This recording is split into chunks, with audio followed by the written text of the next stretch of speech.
Ich sehe wieder einen Chat. Oh, ich sehe einen Chat. Oh mein Gott, ich sehe einen Chat. Hallo? Hallo? Geht da wieder was? Hallo? Hallo? Ist jetzt dieses scheiß Video oder was? Und jetzt haben wir jetzt ein neues... Was ist denn jetzt wieder? Was ist denn jetzt wieder? Ach komm.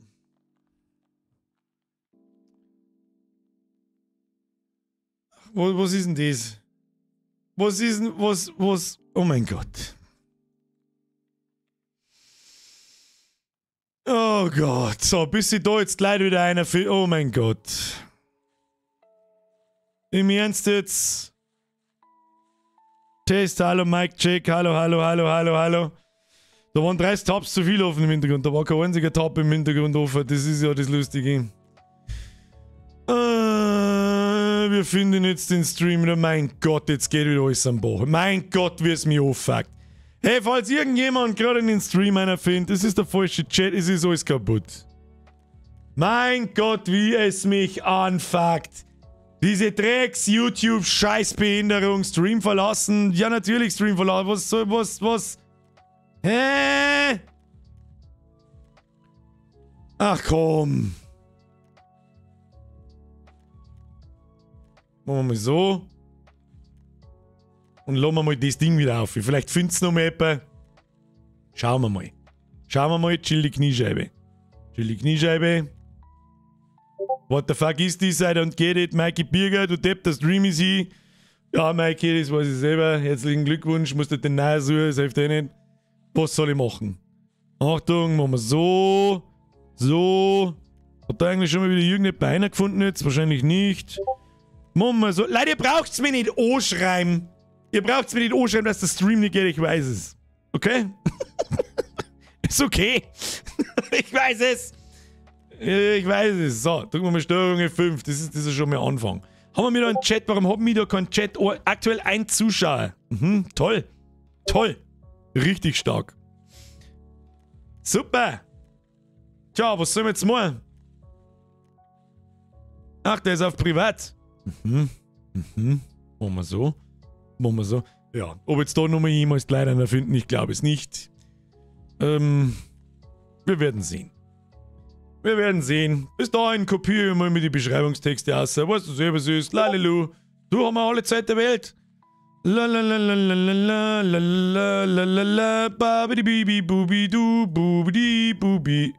So, wunderschön. Warum haben wir da keinen Chat nicht? Das darf mich mal interessieren. Hey, da ist Epsi, schau hier. Was war das? Müssen wir da wieder ein bisschen umbauen. Wir finden gleich einer. Ich bin mir nicht so hundertprozentig sicher. Jetzt müssen wir das ändern.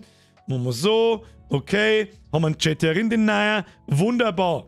Dann müssen wir da hergehen. Dann müssen wir, glaube ich, auch den guten neuen Chat rein tun, sonst geht da auch nichts. Machen wir so. Geht da jetzt. Jawohl. Wie viele Leute haben wir noch? 200. Wow. Klasse Internet. Klasse. Ganz große Nummer. Wunderbar. Danke. Ich habe ungefähr 30 Sekunden einen Disconnect aus irgendeinem Scheißgrund.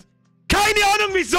Das war noch nie während dem Stream. Noch nie. Dass sie einfach mein Router denkt so, hey, was mir eine gute Idee war, ja, eine Internetverbindung, du Vollidiot. Bumm, 600 Leute weg. Haben wir schon so weit, dass ich kurz davor bin, dass ich so, jetzt habe ich keinen Bock mehr. Bis später oder morgen oder keine Ahnung.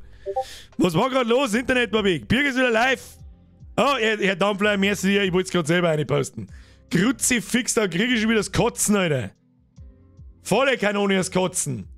So. Jetzt bin ich gespannt, wie viele Leute das da jemals wieder zurückkommen. Wahrscheinlich nicht der Teufel. Tja, dann werden wir es, weiß ich nicht, irgendwann noch mal machen müssen. Hilft eh nicht. Zurück. So, haben wir wieder da oder nicht oder schon oder keine Ahnung. So, Steuerung, dann machen wir so, beenden automatisch streamen. Sehe ich ja einen Chat überhaupt? Mein Video auf YouTube ist leer, ich wünsche mir den Birger her. Inoffizielle Pinkelpause. Ist es noch der alte Chat oder der neue Chat? Jetzt hab ich keinen Chat mehr! Meine Güte, es ist so scheiß behindert, ich flip aus. Die Chat-Funktion ist für diesen Livestream deaktiviert. Ach so. Deine fette Mom ist deaktiviert! Was ist das? Chat-Funktion im Stream deaktiviert. Weißt du was? Da bauen wir jetzt einen Trick, aber sonst kann ich nichts mehr lesen. Nein, was ist denn das wieder? Alter, das ist so grenzdebil behindert. Ich flipp aus. Das ist so grenzdebil behindert. Ich raste komplett aus! Scheißbehinderung! Fuck mir gar nicht an! Null! Fast null! Was sagt es keinem? So, kann ich jetzt da was lesen? Nix ist da deaktiviert. Ich weiß, dass nichts deaktiviert ist. Scheiß YouTube ist wieder scheiß behindert. So. Wie viele Leute schaffen uns jetzt wieder da rein? Ich weiß nicht. Da habe ich die Ehre nur mal. Ja, grüß euch.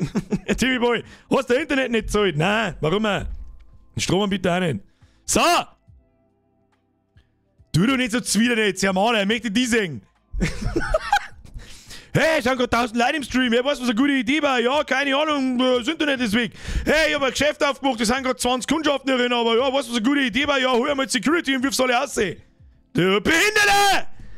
Scheiß Router-Kackdreck! Behinderte!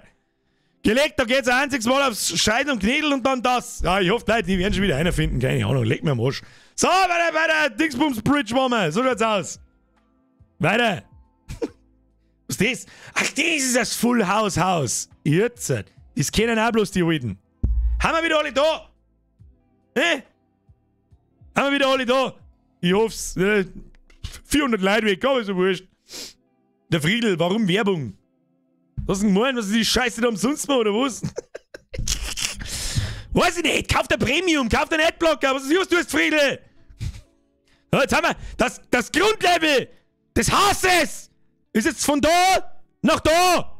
Schlagartig. Full House. Oh, hoppala. Mein Gott, du scrollst wieder. Alter. Und deswegen hasse ich diese Scheiße da. Nix funktioniert, weil ich muss ja abscrollen. Ja, so, du hast den Channel gewechselt, dann musst du wieder ganz abscrollen. Gott, wie viele Beitel kämen denn da? Alter, da müssen wir durchhauen. Da müssen wir so dermaßen durchhauen. Das ist ein Wahnsinn. Wie viele Posts haben wir überhaupt schon geschafft? 5. Wo waren wir? Da waren wir. Full House. Was ist denn das jetzt, Alter? Warum an? Fabi! Ja, Birger, wo können wir wieder Rimworld? Birger, wieder weg? Jetzt kannst du mir aber am Arsch lecken. Scheißdreck, bin ich wieder weg. So, 180! Fabi, merci. Ich weiß nicht, was die... Ich hoffe, du hast die vertippt, Alter. Falls ja, zurückziehen. Los. Merci dir, das ist zu viel. Fabi, von der Weih, alles easy, bin ich oder es gekommen. Ist eh wurscht. Draufgeschissen. Oh! So, jetzt habe ich Werbung. Was mir macht, kann ich da noch irgendwas sagen? Es kann durchaus sein, dass das ist von YouTube. Jetzt wäre ein guter Zeitpunkt, Anzeigen einzuführen. Ja, wir können es nicht deaktivieren, das macht YouTube automatisch. Ich sag das, was es ist, das macht YouTube automatisch. Ja, das ist noch das nächste. Monetarisierung, weißt du was? Mit unseren manuell einfügen. Ja, ist doch eh so eingestellt. Ist jetzt Werbung gekommen oder nicht? Ich hab keine Ahnung. Das ist das also pass auf, das muss ich jetzt kurz erklären, das hilft sowieso nicht. Bei YouTube muss ich einen Stream ankündigen. Darum habt ihr immer einen angekündigten Stream. Das ist für YouTube sowas wie ein Event. Dann sage ich meiner Streaming-Software, hey, dieser Event ist der heutige Stream. Wenn ich auf Stream starten drücke, fängt der Stream an zum Laufen. So. Wenn bei YouTube die Verbindung abbricht, wie es gerade war, länger wie, ich glaube, 30 Sekunden, dann erstellt YouTube einen neuen Livestream mit einer neuen URL, mit einer neuen Internetadresse. Und die Einstellungen sind automatisch von YouTube übernommen. Okay? Und da ist wahrscheinlich die Monetarisierung automatisch an, weil ich kann während dem Livestream kann ich die Monetarisierung eines Livestreams nicht ändern. Okay? Darum, falls ihr jetzt eine Werbung kriegt, es tut mir unfassbar leid. Es tut mir unfassbar leid. Ich hoffe, der Rest findet wieder einer. Hilft jetzt sowieso nicht. Die aktuelle Bitrate des Streams von 24 KB liegt über der empfohlenen Bitrate. Wir empfehlen die Verwendung einer Stream-Bitrate von 9500 KB. Es kann übrigens... Haben wir nur 2K Auflösung oder haben wir mir bei was von der... Alter, hör auf jetzt! Ernsthaft jetzt! Herr Sixt! Nein, hab mich nicht vertippt! Schluss. Mir ist von ganz im tiefsten Herzen Dankeschön. Aber Schluss. Birger, der Bild hat einen Wackler, Bild ist da und dann kurz wieder weg. Schon passiert mit dem. Das merke ich jetzt da gerade nicht. Ich habe keinerlei Frame-Verluste, keinerlei gar nichts. Ist auch noch zwei, also 1440p haben wir noch, sprenge ich wunderbar, das wird die Herren. Mike, jawohl, danke, Birmen, Pitt, merci, passt. Okay, das kann ich auch nicht mittendrin ändern. Das ist aber, ich glaube, ich habe gerade zum ersten Mal gecheckt, was er dann für Einstellungen frisst, nämlich die globalen Einstellungen, die grundlegend dahinter sind. Hey, schaut auch nicht, dass das einmal passiert. Dann kann ich das nächste Mal vielleicht gleich Bürger kaputt einschreiben und dann Achtung, Achtung, das ist der Ausweichstream, meine Verbindung ist abgehackt. Ist dann der Titel. Ja, gut. It is what it is. Automatisierte Anzeigen sind tatsächlich auch aus. Monetarisierung ist aber auch keine Ahnung, Alter. Du weißt was? Leg mir am Arsch, Alter, schau mir Beutel an. Wer war das im Schnelldurchlauf? Wer war das? Jura Redden, schöne Beutel, merci fürs Reinschicken. Aber jetzt kommen die was? Schon wieder Alex. Hey Alex, 2711. Weiß ich nicht. Ist ein Geldscheißer da haben, oder was? Das schaut, weiß ich, Instant schaut aus wie Kroatien wie vorher. Aber geil zum Schnorcheln, sag ich von da. Sag ich von da. Ist Kroatien mit einem herrlichen Ausklang im Porridge. Kroatien, jawohl. Was da? Die hat's bei uns auch gegeben. Ja, und da mehr die halt sofort eine, bumm, umschnorcheln. Nice. Ab und zu habe ich ganz kurz einen schwarzen Bildschirm und Ton ist weg. Das haben mehrere jetzt. Was ist denn das? Der Stream ist cremig aktuell. Ich hab die auch scharf am Bildschirm. Wunderbar. Also das Video hättest noch anschauen können. Stimmt?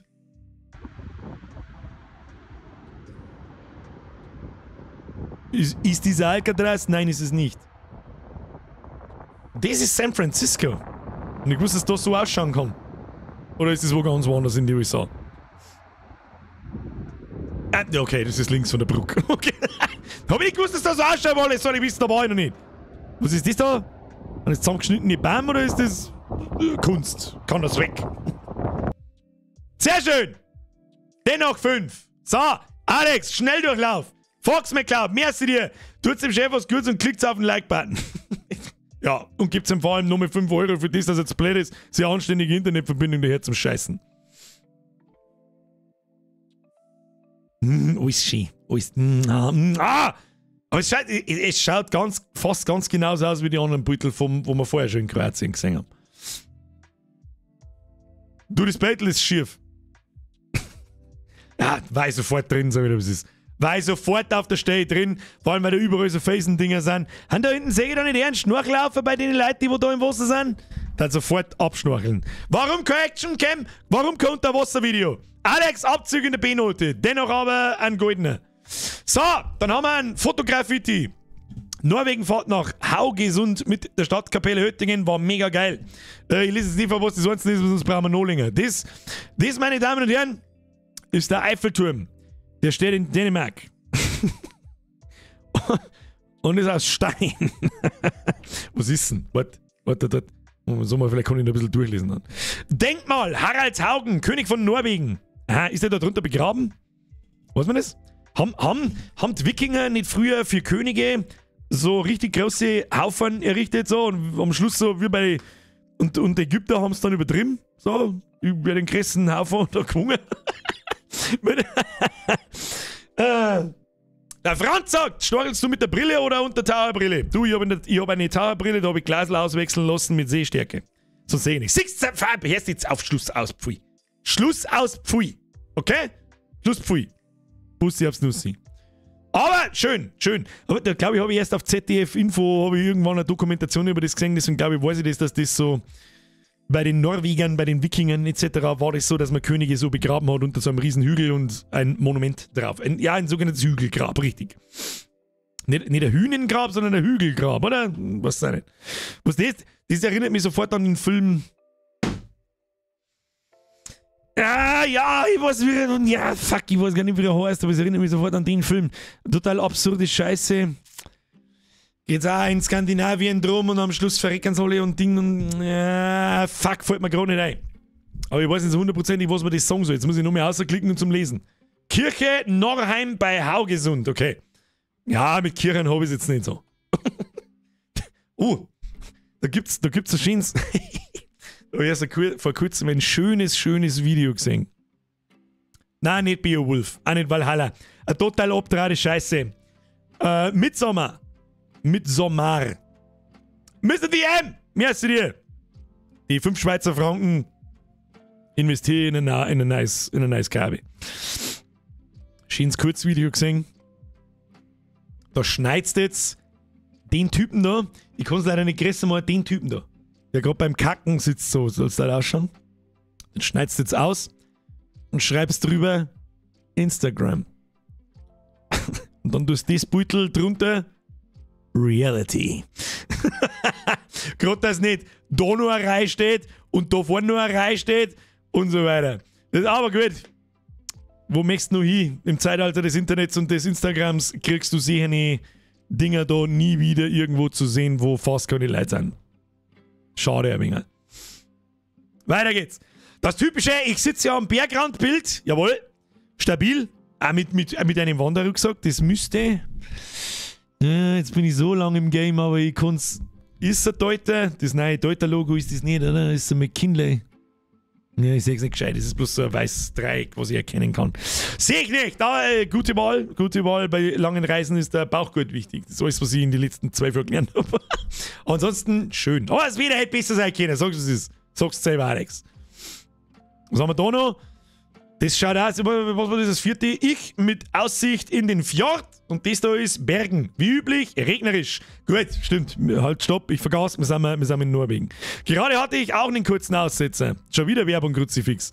Ja, Leute, ich kann auch nichts dafür. Ich bin das nicht mit der Werbung. Ach, du meinst Midsommar mit dem komischen kleinen Kackdorf mit den Psychos. Absolut richtig, Herr. Bei mir bist du aber wieder weg. Was ist, mein Gott, wie mir das anfängt. Dann muss dann eine Verbindung zwischen, da muss dann YouTube liegen.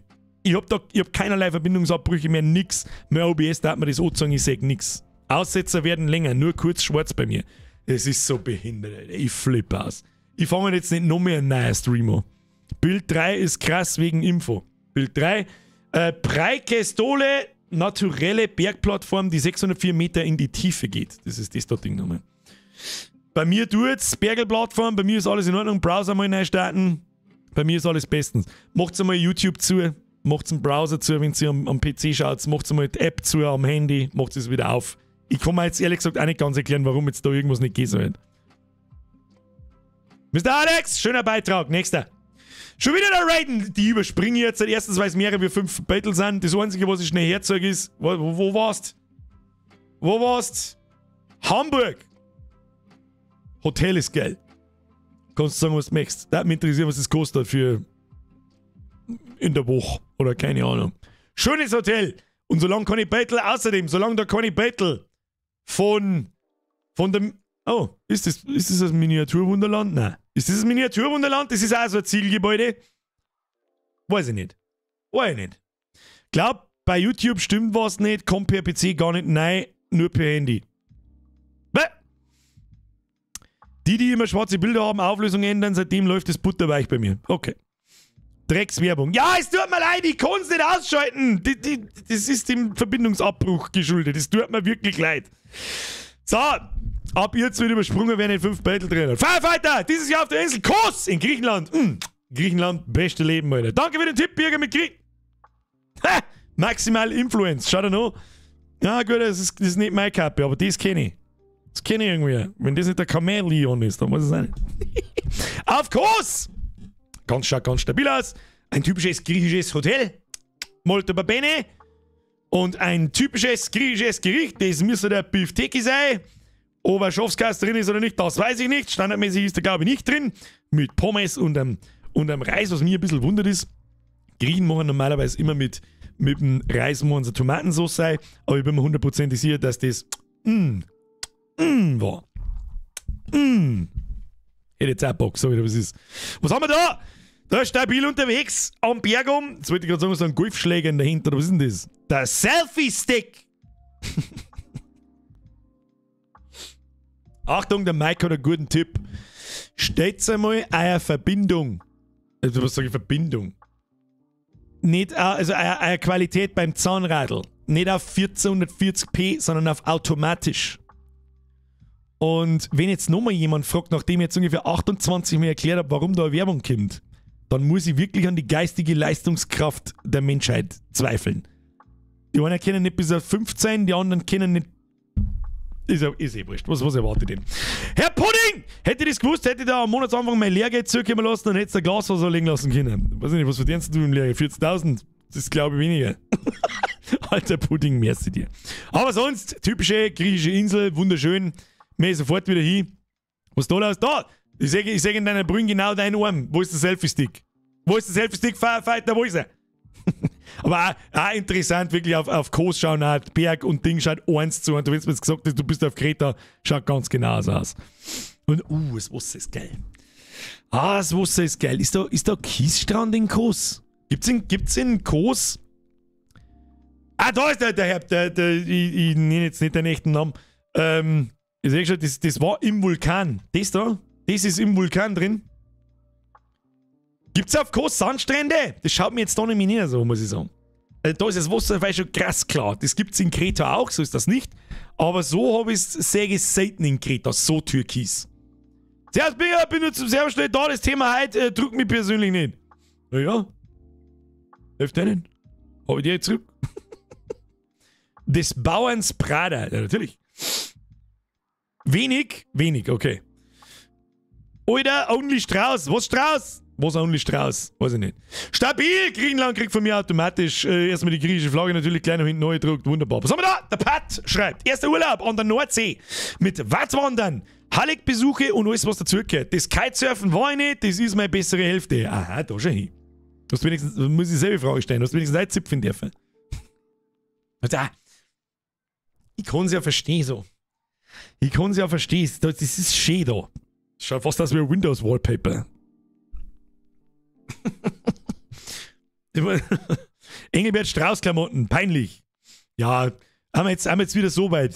Ist das der neue. Mein Bulldog ist besser als deiner. Fängt der eine muss den John Deere kaufen. Ja, Engelbert Strauß, was ist denn da das Pendant zu Engelbert Strauß? Versace. Weiß ich nicht. Ich hasse mein neues Handy, schreibt der Inproxy. Genau das muss er. Jetzt lesen, das war wieder klar. Natürlich lese ich das. Der Proxy. So was schreibst du nicht? Keine Ahnung, Strauß ist das Beste. Ja, vielleicht ist das so. Ich hab doch keine Ahnung, Alter. Ich sitze mit 2 Euro T-Shirt mit der 2 Euro Unterhosen da. Was soll ich machen? Was haben wir da? Ah ja, da wird es Kitesurfen aufgeben, aber Moment einmal. Du hast gesagt, deine bessere Hälfte. Deine bessere Hälfte macht da einen sehr männlichen Eindruck. Jetzt muss ich kurz überlegen. Was kann Pat für ein weiblicher Name sein? Patricia! Wo ist die? Ist die da? Ist die da? Sauberen Worts! Ich weiß genau, was für. Du machst lauter. Ja, ich sag schon, du machst lauter so Windows-Wallpapers mal. Ja, sag schon. Woran erkennst du einen Deutschen im Urlaub? Er hat eine verdammte Vogelstrauß-Arbeit. Jetzt lass den Kleinen in Ruhe. Lass den mal Kleinen in Ruhe, was anziehen! Kruzifix! Es gibt an der Nordsee Seesterne? Das hab ich nicht gewusst. Sag ich dir, was ist. Muscheln? Ja, klar. Was das da für komische Kackwürstel sind, das weiß ich nicht. Kackwürstel wahrscheinlich und ein Seestern. Ich hoffe, den hast du drin lassen. Gibt's so eine auf Topper. Was haben wir da? Ah ja, abgekitet. Patrick. Dem Patriziar. So, wunderschön. Sehr schön. Danke für der Pat ist mir scheißegal. Ja, Hashtag Pralinsquad, aber mit einem Regenbogen ab in den Chat haben wir schon lange nicht mehr gehabt. Sehr schön, vielen Dank für deinen Beitrag. Der Gurtgeil. Verspätete Hochzeitreise auf Malediven. Es ist tatsächlich so schön, wie man sich vorstellt. Und ja, da hat's Sauripperl, ein Rollbraten, Schweineis und eine Art Kesselfleisch gegeben. Das Video ist leider verpixelt und ich weiß nicht warum. Leider sagt man nichts und ich bin spät, dass ich nur das Video lösche. Seid ihr verziehen, 5 Battle plus so ein Video ist in Ordnung. Oh.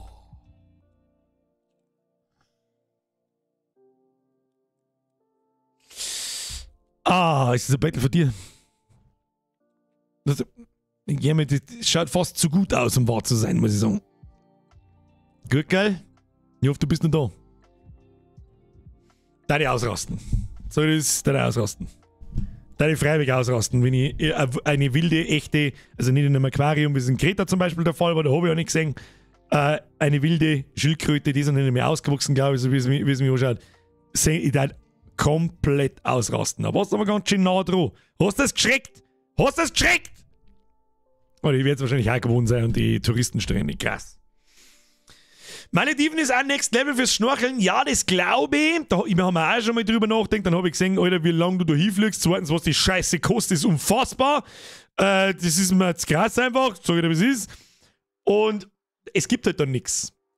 Also, wenn du wirklich nur am Strand sandeln möchtest, geil. Schnorcheln, glaube ich, ist auch ganz nett, aber da gibt's nichts, da gibt's keine Phasen, da gibt's keine so, ich weiß auch nicht, wie ich sagen soll. Da müsst ihr jetzt dann so Touren machen, wirkliche Tauchtrips machen und so.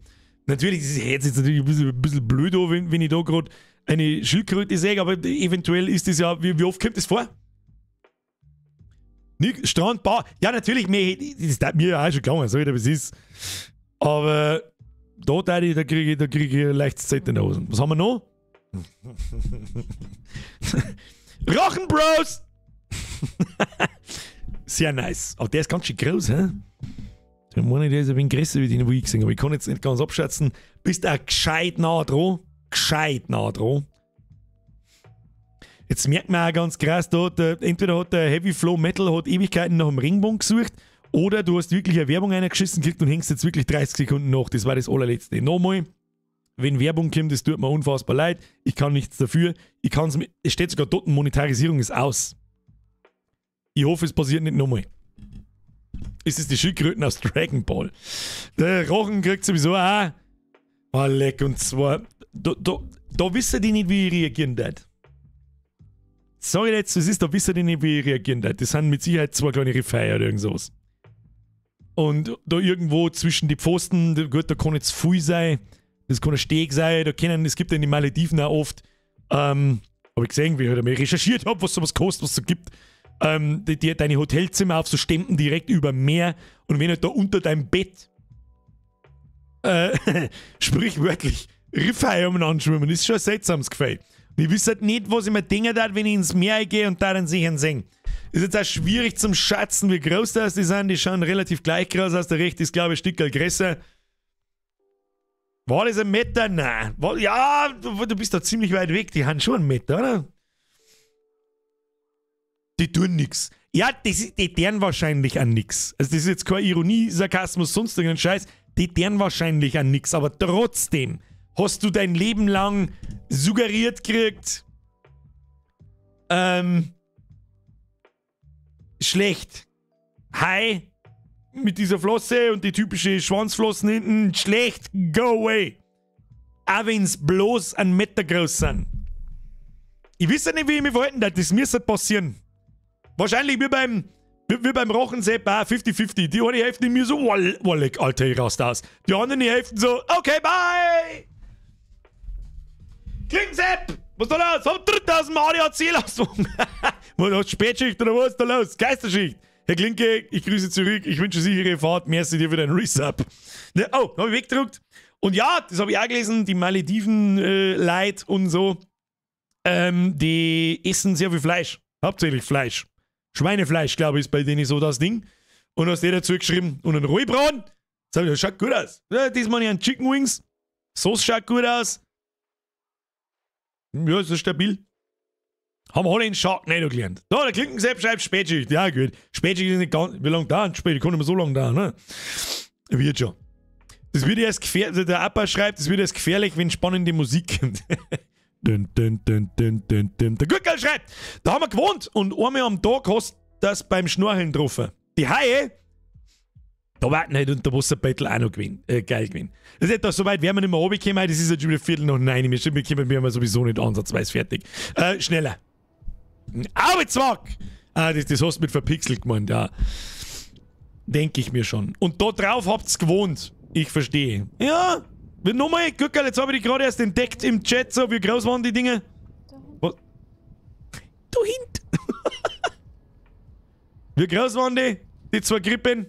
Gibt auf alle Fälle ein rotes Ding. Dampflasche wieder, da gehen wir im Schnelldurchlauf. Weiß ich nicht, Dampfler, was hast du dann denkt, wirst du denken, dass ich schicke ein Foto von der Speisekarte rein? Sag!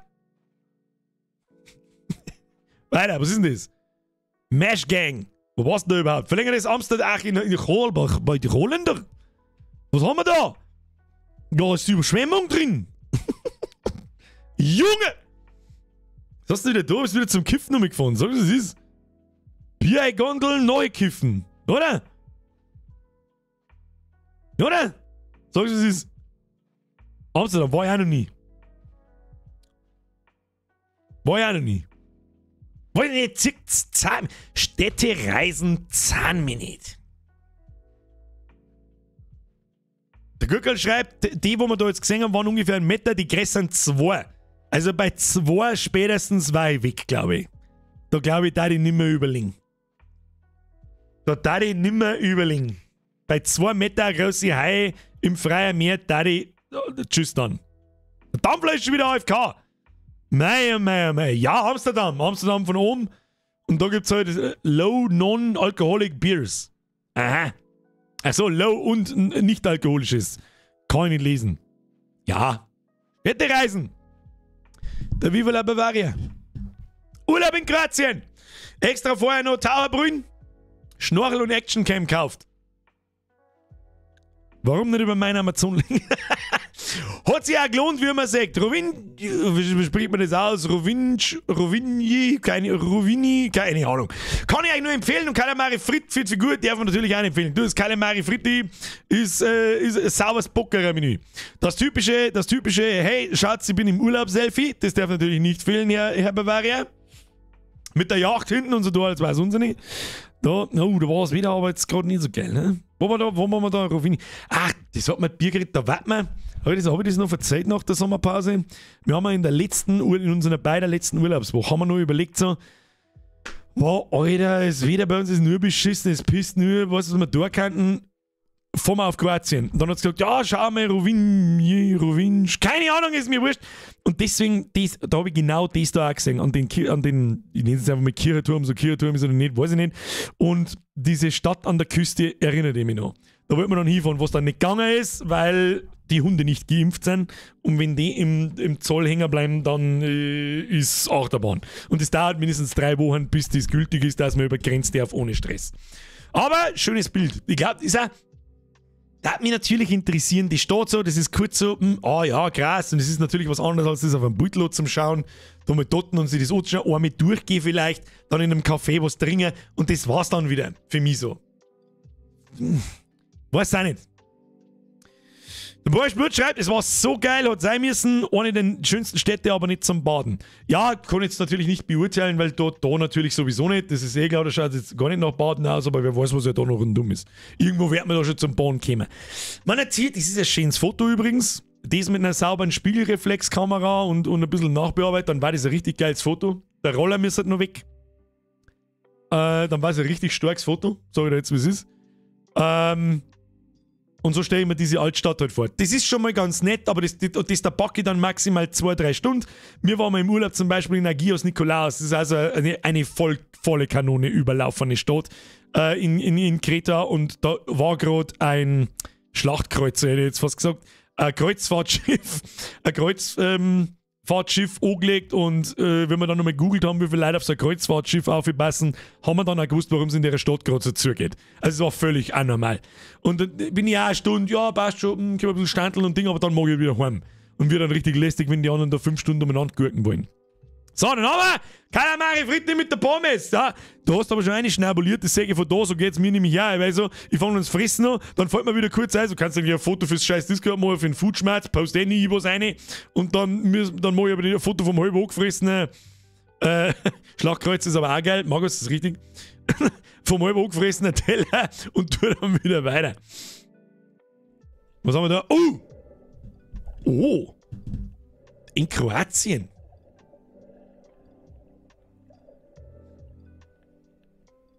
Schaut ein bisschen, das ist jetzt klar, ich möchte es nicht herabwerten, gell, das ist nicht falsch verstehen. Aber, Rochenbros, aber er schaut ein bisschen klar aus. Glaube ich, es ist so schwierig einzuschätzen, wie weit der weg ist. Ich hoffe, seht ihr überhaupt was anständig? Ja, da, kleiner Rochen im Bild. Aber in Kroatien hätte ich jetzt halt keinen Rochen erwartet, sag ich dir, was es ist. Und der schwimmt auch schon ein bisschen sehr panisch von dir weg, so. Da, wenn ich an den in Malle-Ding, den ich gesehen habe, die Videos haben wir uns ja auch geschaut im Juni, dann, wie ich wieder da war, der war schon sehr ruhig und gechillt. Also da haben 10 Leute ins Wasser gesprungen und der denkt so, oh ja, la. Der Dampfler, bei mir buffert die ganze Zeit der Stream, dann ist irgendwas kaputt. Bei mir, ich habe wirklich, Bitrate ist Perfection, keine Frame Losses, nichts in Auslastung, alles wie vorher eigentlich. Dann ist es Da haben wir jetzt Quali auf Auto oder auf 1080p stehen. Nochmal an alle, die vielleicht Probleme mit dem Stream haben, dass irgendwas laggt oder mal ruckelt oder sonst irgendwas. Jetzt rechts unten im Video ist ein ganz Zahnradl. Also draufklicken und dann steht da Qualität. Und da stehst auf automatisch. Oder du stehst einmal ein bisschen ober, stehst auf 1080p und nicht auf 1440 etc. etc. So, wie viel haben wir ja? Rochenbros kriegen immer Goldens. Was haben wir da? Der Ollo. Was schreibt der Ollo? Kurz laut Berliner Umland. Eigentlich nur Stornerhaufen anschauen. Und was sonst da auf dem Weg liegen ist. Das sind jetzt 5 Beutel. Schauen wir nach. Ja, da haben wir, das war eigentlich auch ein geiles Foto mit einer Spiegelreflex. Vielleicht ist es auch mit einer gemacht, ich keine Ahnung. Aber beim einer schicken wird es oberkomprimiert. Mit der richtigen Nachbearbeitung etc. etc. kann man da ein richtig geiles Battle, eine richtig geile Wallpaper oder irgend sowas draus machen. Es hat mich fast schon interessiert. Warte mal, jetzt muss ich mal kurz mal im Browser das Original schauen. Ja, das ist schon um einiges schärfer. Man sieht schon, das ist nicht mit einer Spiegelreflex gemacht, oder? Da ist Quali ein bisschen. Oder der ISO war zu weit um. Kann natürlich, der ISO-Wert war zu weit um. Da unten schmusen zwei! Da wird geschmust beim nächsten! Schauen wir weiter. Aber sonst cooles Battle. Was ist das da? Schleusenruine Wüsteneutsch. Was in aller Welt ist eine Schleusenruine? Was ist das? Ist da Wassergewinn oder was? Ist das nicht so eine Schiffshebebühne oder irgend sowas? Nennt man das Schleuse? Keine Ahnung. Berlin Stornerhaufen. Weißt du, woher dass man weiß, dass Berlin ist? Weil sogar der Graffiti drauf hat. Und zwar überall. Was in Gottes Namen ist das? Aluminiumtepf mitten in der Landschaft. Das weiß ich nicht, was das ist. Was kann das? Was tut das? Hast du das vielleicht geschrieben? Nein, hast du nicht geschrieben. Dann haben wir da noch was. Ja, sowas kann man auch geile Battle machen, glaube ich. Achso, das ist. Wir haben literally eine Maschine gebaut, die unser Land zusammenfrisst. Wir hassen unser Land so sehr, dass wir es einfach essen lassen. Das ist Tropical Island? Was ist das Tropical Island? Was ist das? Was ist das Tropical Island? Das ist sowas wie ein Bad. Wie die Erdinger Therme. Was ist das? Tropical Island? Das war ein Cargo-Lüfterhanger? Okay, das ist kein Bad. Hä? Das ist ein Riesenbad, ein ehemaliges Zeppelin-Hangar. Ja, und jetzt ist es Tropical Island. Das ist jetzt nach Bad. Google mal. Tropical Island. Lass mich mal googeln. Le Google. Tropical Island. Was ist das? Okay. Ja, ist schon sowas wie Therme Erding. Tropical Island Berlin wahrscheinlich. Habe ich noch nie gesehen, habe ich nicht gewusst, dass das so ein Ding ist. Und früher war es ein Zeppelin-Hangar. Ja. Ja, ist sowas wie Therme Erding. Schaut aber ganz nett aus. Kann man auch sagen. Was haben wir noch? Ruinen anschauen. Da habe ich sofort Daisy-Vibes. Ja, das sind eigentlich ganz geile Locations, wo man wirklich coole Fotos machen könnte. Also, soll jetzt nicht dein Foto herabsetzen, aber ich denke mal halt so cool. Eigentlich schon ganz cool. Was ist dieser Atombunker? Ja! Das ist mir wurscht, das waren brauchbare Battle. Mr. Holler, merci für deinen Beitrag. Was haben wir da? Erster Urlaub vom Schörgi. Erster Urlaub mit der Chefin, aller in der Steiermark. Mag ich hoffen, du hast einwürsteln dürfen. So schaut's aus. Was haben wir da? Bitte. Warum ist da so viel Platz dazwischen? Verstehe ich nicht. Aber stabiles Hüttenzimmer, hätte ich jetzt gesagt. Das ist ein altmodisches Holzzimmer. Looten und Bluten ermach. Absolut richtig. Was haben wir da? Da werden das Foto gemacht. Werden das Foto und wieso? Was setzen da schon wieder? Entweder gescheit oder gar nicht. Moment einmal. I found something. Wir kriegen das jetzt groß. Erkennt ihr das da? Können Sie das hier erkennen? I found some boobies. Boobies! Hast aber sehr sneaky einer tippt. Weiter geht's! Was haben wir da? Weißt du, was das Problem von diesen überdimensionalen Riesenburgern ist? Du kannst sie nicht anständig essen. Und ein Burger mit Besteck essen, das ist nichts für mich. Was ist das? Mr. Sash! Was ist da los? Harvey! welcome to the squad. Schon wieder ein neues Mitglied. Hat wieder Mitgliedschaft umsonst. Ich weiß nicht, was da los ist. Sasch! Merci wieder Mitgliedschaft. Welcome to the squad. Ab in dem Chat habe ich Mr. Sasch. Und zwar genau so geschrieben. So, weiter geht's im Programm. Was haben wir da? Saunihausen. Ja, hab ich von euch gelernt, liebe Lieblingsnachbarn. Ich hoffe, ich verdue mich nicht. Das ist Saunihausen. Saunihausen. Ist da alles Sommers aufgegeben? Ein Wingel bei Herr Kass, ein normaler Kass, 3 Paprikastreifen, ein Peperoni, ein Gurken, das schaut mir aber nicht nach einer Gurken, das schaut ein bisschen aus wie eine Zucchini-Scheibe. Muss ich ganz ehrlich sagen, Was ist das da? Kann der angebatzte sein? Ein Gren, Weintrauber, Schinken, ein kalter Braun. Was ist da drunter? Das kann der Wein mal sein. Und ein Kreuz. Und was ist das? Und das da? Kugel Schokoeis, Alter. Das heißt ja, Josenbrit. Heißt jetzt Jausen oder Josen? Oder ihr habt ja da inklusive Dialekt, kannst natürlich dann irgendwann kann man so oft verschlucken, dass dann Josen rauskommt. Kalte Brilljausen. Das hört sich gut an.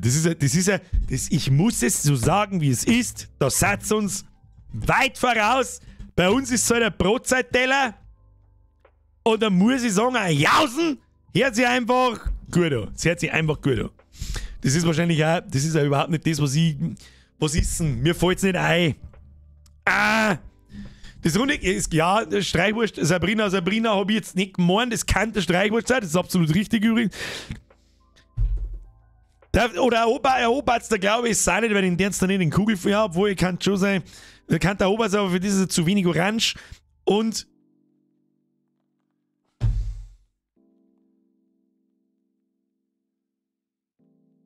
glaubst du, mir fällt jetzt das Wort nicht gleich, sonst flippe ich aus.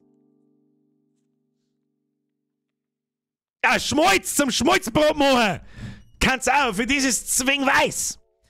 Nein, ich weiß nicht. Aber schaut gut aus, schaut stabil aus, kriegt von mir 10 von 10. Allein schon, weil es Jausen heißt. Was haben wir da?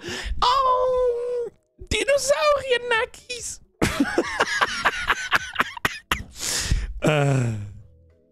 Dinosaurier-Nuggets. Oder was war das? Weiß ich nicht. Schaut aber auch gut aus, aber das schaut nach einem frauliches Ermessen aus. So sagen wir es, wie es ist. Haben wir durch? Schörgi, Jause, I'm a simple man. I see a Jausen. I press, wie hat es überhaupt geheißen? Legendary Multiple Penis, sowas. Aber jetzt haben wir beim Wut. Und zwar ein fucking Wacken, Alter. Wacken? Schon lange vorbei, da ist ja ziemlich zugegangen, wie wir gesehen haben. Wir werden jetzt gleich mal das erste Video aufmachen. Los geht's. Habt ihr euch vom Bulldog einziehen lassen müssen oder erst außer? Oder beides? Warum nicht? Na, wer kann mir sagen, was das für ein Bulldog ist? Wo sind Bauerntimpfen? Wo sind's? Bockhändelsalat. Ein Bockhändelsalat. Das gibt's bei uns gar nicht. Das ist ein Fendt 313, mindestens. Der 313er Wackenschlepper. Ist ein Fendt. Ich weiß dem ja, scheißegal, sag ich ganz ehrlich, ich muss mich nicht zurück. Nicht, dass wir wieder was von der Österreicher lernen. Das gibt's bei uns nicht. Sag ich jetzt, was ist. Wenn mir was anderes verzeiht, der soll sich dämliche Goschen halten. So schaut's aus. Es gibt einen Begriff für diese Art Salat bei euch. Weil alles so viel das gleiche geschrieben haben. Bockhändelsalat. Das gibt's bei uns nicht. Das habe ich noch nie irgendwo gelesen. Ein anwesender Niederbayer, erst recht, weil ich behaupte, in Niederbayern gibt es nicht. Oder Bayer allgemein, Bockhändelsalat. Den gibt's bei uns nicht. Ja, ich merke auch, wer da Österreicher ist und wer nicht. Bei uns schreibt man nämlich Bockhändelsalat und ihr schreibt nämlich Bockhändelsalat. Bockhändel-Streifensalat, klar, Bockhändelsalat, lecker.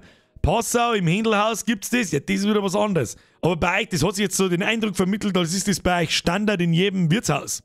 Ja, bringst du mal einen Bockhändelsalat, passt schon. Diesen Begriff, den habe ich noch nie in meinem Leben benutzt.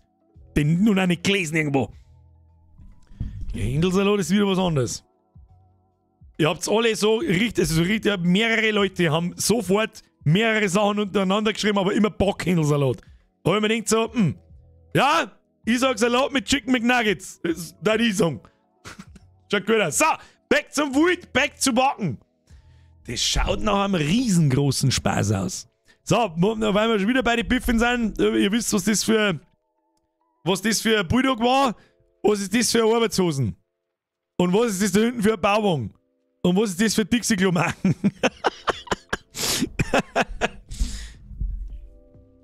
Was hast du da dabei? Tüten voll Semin.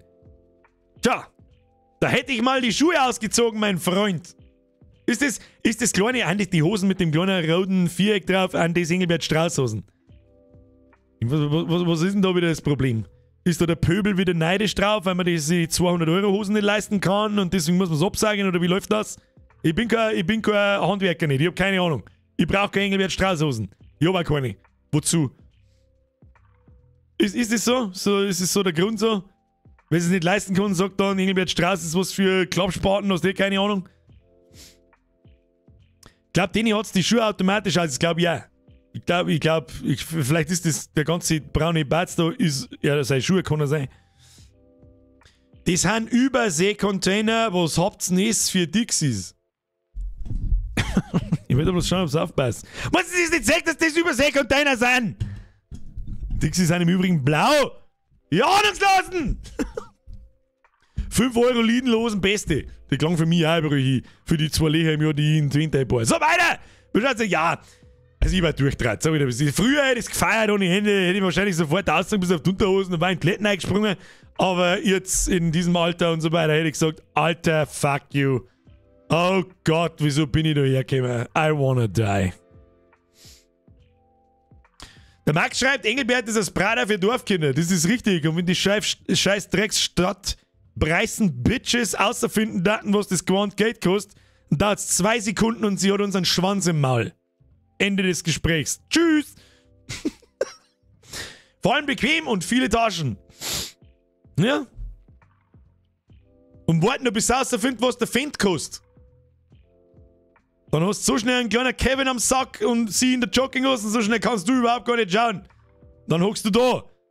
Franz.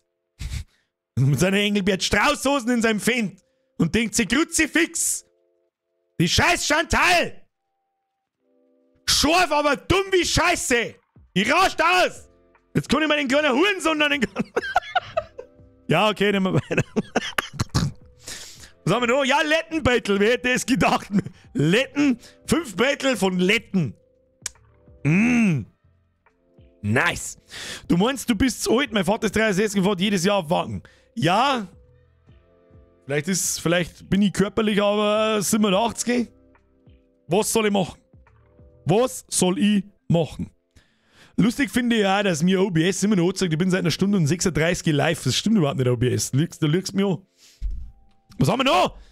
Und Stau. Stau und Letten. Also Wacken muss richtig gut gewesen sein. Herr Wult, merkst du, was mitmachen? Gibt's den goldenen. Auitzwag, schon wieder Bergbeutel. Kurzerlaub auf der Zugspitze. Achtung, Hand ist 5, ja.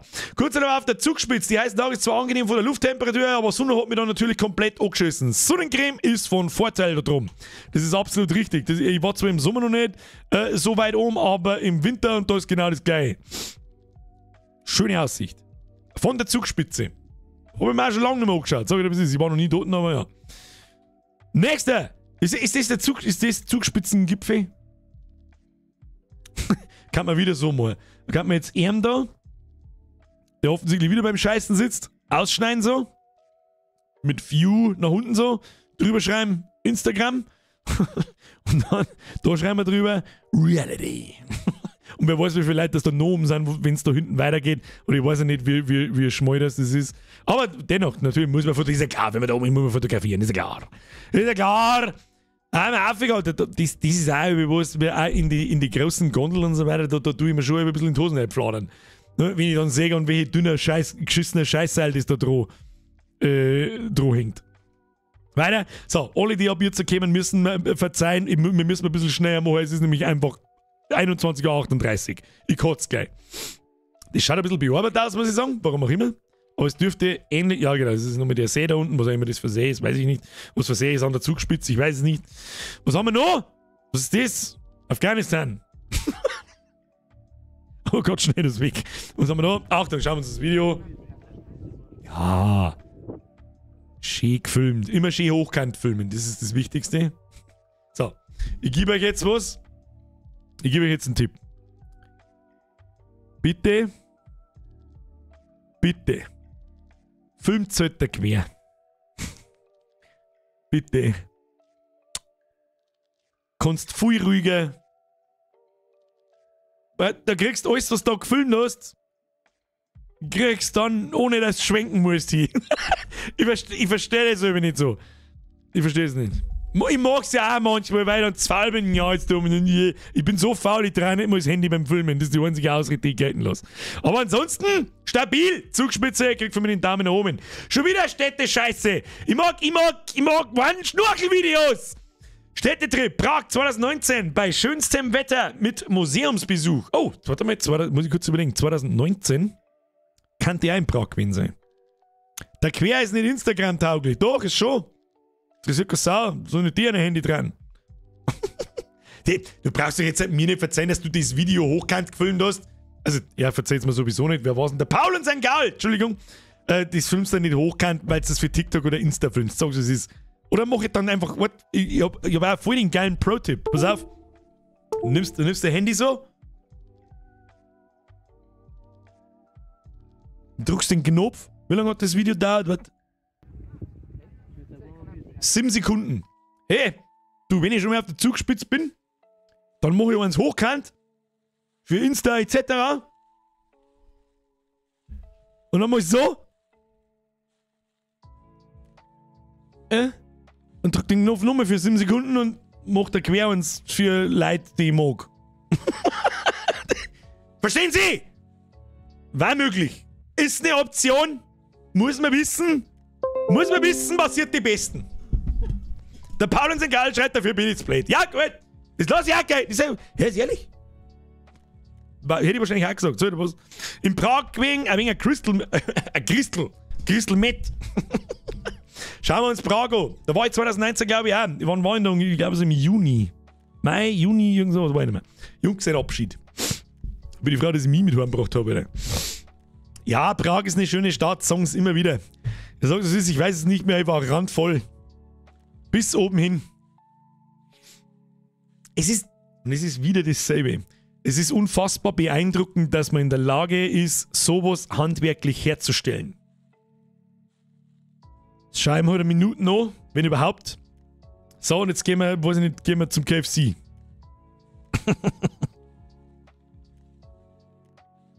Ins Deutsche Museum mehr die einmal. Das glaube ich, sage ich schon seit 5 Jahren. Sage ich zu Bürgern, jetzt fahren wir am Wochenende dann irgendwann einmal in der Früh, fahren wir ins Deutsche Museum. Da war ich als Kind öfter mit dem Pap und dann mehr nicht mehr wieder hin.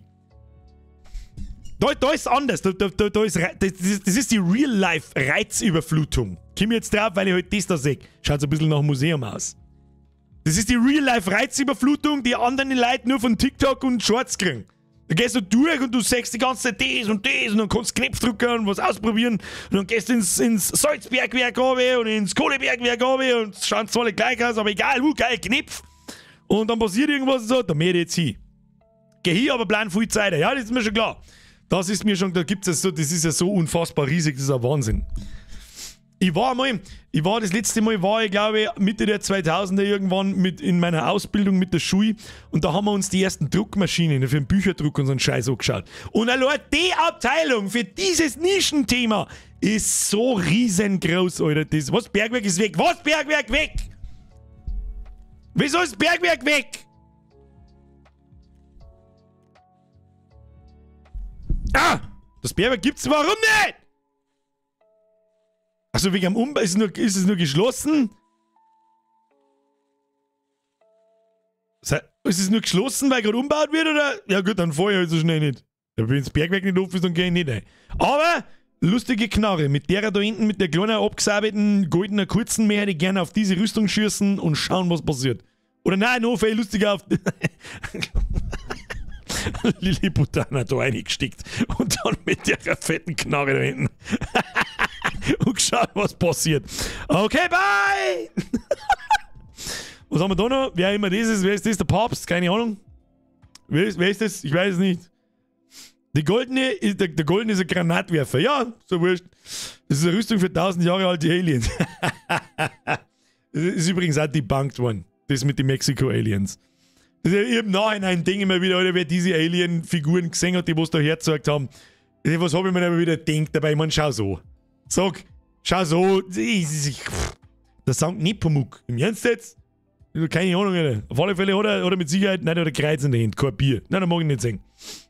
Was haben wir da? Prag, all over. Sehr schön. Sasch, was haben wir da? Das weiß ich nicht, aber ein kleines bisschen Fachwerk. Sehr schön. Das waren übrigens 6 Battle. Hätte ich überspringen müssen. Hälfte 10 nicht. Goldener Ding. Sascha, 2 Posts dafür überspringe ich jetzt den zweiten. Bussi aufs Nussi. Was haben wir da? Der König Ludwig II. Summer Breeze gelangt als Jahresurlaub. Da schon. Was haben wir da? Oh, da sehe ich nur stabil Bärtige und Kutten mit Plastikbecher. Das muss gut gewesen sein. Ich hätte mir aber gewünscht, dass er, ich weiß jetzt nicht, wer da du bist, aber ich weiß nicht warum, aber irgendwie glaube ich da drunter nicht. Und mich wundert, dass er dann nicht seinen irksten Schweiz auf den Kopf aufgegriffen hat. So.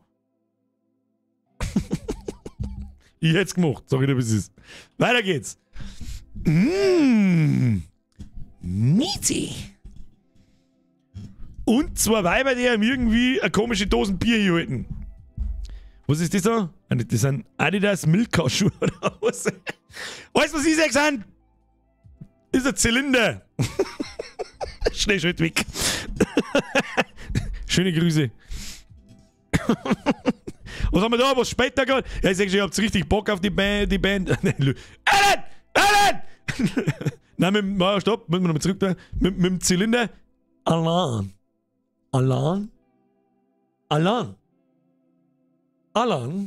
Müsst ihr noch ein Monokel, müsst ihr noch vorstellen.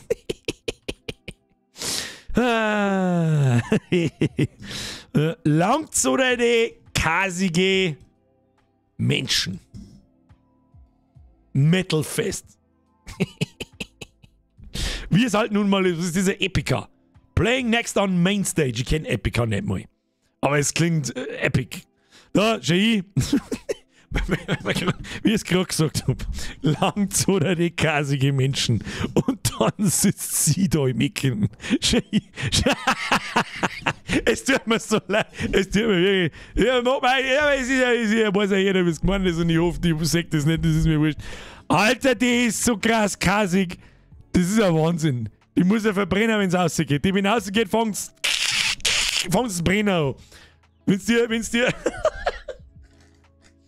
dir deine eigene Pork fressen. Wenn's dir Knoblauchzehen hier holst, fängt's Feuer, Alter. So, weiter geht's. Okay, bevor wir claimed werden, Bands schauen wir uns jetzt nicht an. Der Gandalf, da schau ich. Der Gandalf ist ein guter. Der Gandalf hat wahrscheinlich aber in seiner Fußwesten wahrscheinlich geschwitzt wie eine Drecksau. War's das wirklich wert, Gandalf? Aber der Gandalf kriegt gefeiert. Press F für den Gandalf. Kriegt von mir einen goldenen und einen Daumen nach oben. So, was haben wir da? Der Meiersepp, jährlicher Ungarn-Urlaub bei Schio... Ich hab doch vorher vom Ungarn-Urlaub. Schierfock, oder? Ist am Plattensee. Da waren wir mir, glaube ich, auch. Das war der Ungarn-Urlaub, wo ich vorher erzählt habe, wo wir noch am Stürmigen Volksfest sind. Herr Christian, Alter, die Werbung ist schon hart, alle 10 Minuten ist schon häufig. Schönes YouTube. Da darfst du dich übrigens daran gewöhnen, das ist ab November wird's Standard. Und zwar in allen Videos und Core Creator kann was dagegen tun. Und da bist du mit alle 10 Minuten noch ziemlich gut dabei. Ich tippe mal auf alle 2 bis 3 Minuten dann. Ja, genau, ist direkt dran. Bei mir kommt nicht, ja, ich glaube, wir waren da in Schierfock. Ich bin mir jetzt nicht ganz sicher, ob das der erste Urlaub in Ungarn war oder der zweite. Weiß ich nicht mehr. Schau mal, Herr Meier, was ist da los? Ist das der Plattensee? Das ist eine dämliche Frage, weil ich war ja auch schon dort, aber der Plattensee ist groß. Ich denke schon. Ja, Schierfock ist der Ballermann von Ungarn. Da haben wir hingefahren. Sag ich dir, was ist. Weiter! Aber ich sag, das ist, was ist denn für ein Mahnmal? Ist ein jüdisches Mahnmal in Gedenken an den Zweiten Weltkrieg oder ist ich nehme an, oder? Das ist jetzt ausnahmsweise mal was, wo man keine Witze drüber macht. Dann wir schnell wieder weg. Ein Mann von Kultur. Hab ich schon erkannt, ich habe ein ähnliches T-Shirt. Nicht genau das gleiche, aber ein ähnliches. Da hat doch auch Private Ryan angefangen, aber was denn der in Schierfock? Da habe ich schon mehrere Geld für Dreck rausgehauen, aber YouTube Premium Lohn. So meinst du, ganz ehrlich, installiert ein VPN, kauft der YouTube Premium über Türkei, kostet 1,50 € im Monat und du hast nie wieder Werbung. Nicht am Handy, nicht am Fernsehen, nicht am PC sowieso nicht. Snooze, aber nicht für das Geld. Da gibt es einen Haufen Lost Places. Aber viel wichtiger ist natürlich, hallo, ist der Bud Spencer? Ist das Originalgröße? Kann ich mir nicht vorstellen.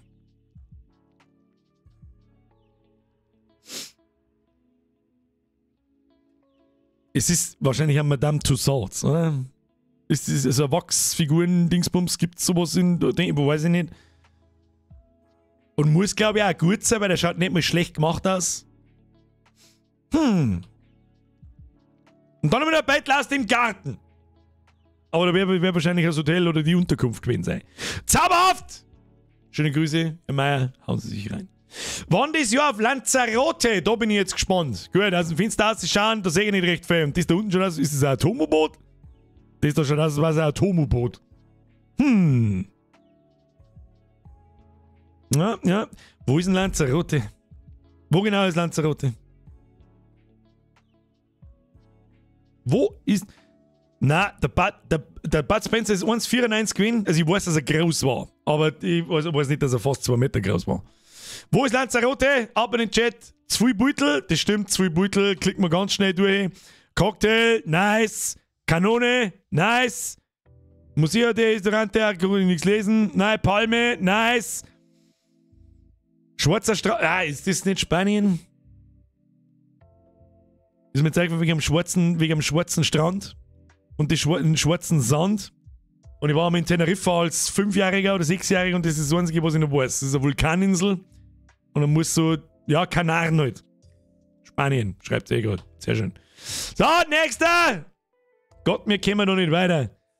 Was ist das? In chronologischer Reihenfolge. Mr. Carr. Oh, da müssen wir natürlich reinschauen. Das glaube ich ist nämlich der Trip zum Golden Demon. Wir haben ja jemanden mit einem Golden Demon. Ich kann es nicht oft genug sagen. Wir haben ja jemanden mit einem Golden Demon in der Community. Das ist die größte Auszeichnung für Miniaturenpinselei und Bemalung, die es gibt. Ich weiß, da konnte 3/4 wieder nichts damit anfangen. Das ist mir aber scheißegal! So, ich weiß nicht, wer der Herr Carr ist. Wahrscheinlich aber keiner da davon. Und wo seid's da? Weiß ich jetzt ehrlich gesagt auch nicht so 100%ig. England? Golden Demon, da haben die kleinen Pokale drin, so, ja, interessiert mich da. Da haben wir jetzt spätestens jetzt hätte ich gesagt, ihr habt es in Amerika, aber da gondelt der erste schon mit so einem typischen Walmart-Card umeinander. Da hätten wir jetzt ein paar Beutel interessiert, da so aus, natürlich auch, aber die kann man auch online alle anschauen. Das ist hier draußen. Ah, ja, tatsächlich. Oder was ist das? Manchester Central. Dann war das in England? Ich meine, das war in den USA. Was weiß ich schon, ist ja vollkommen wurscht. Welcome to. Was ist da? Warhammer Fest. Was kostet so was Eintritt? Was